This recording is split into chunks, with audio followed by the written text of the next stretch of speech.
From this medicine strip, we are going to create some of the artificial eyes for this uni double-sided tape and some of the beads that are inserted inside this strip. This one looks so easy and nice. Our next painting is very simple and so nice. For this, we are tracing down the trees using the black marker. After that, with the help of the modeling clay and the fork, we are creating these cute little ovals. Then we are inserting some of the artificial eyes and the nose area has been created. Now with the help of the fruit wrapper, see how this one looks good.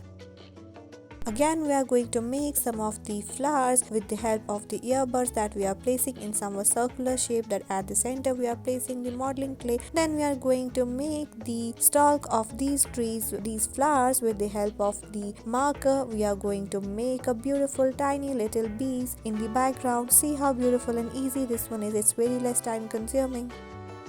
Let's try to make some of the garden and some of the beautiful flowers using the paper, earbuds and some of the clay. This type of the painting is very less time consuming and is best suitable for the kids between the age group of 8 to 10. Definitely give it a try. See how beautiful this looks at the end.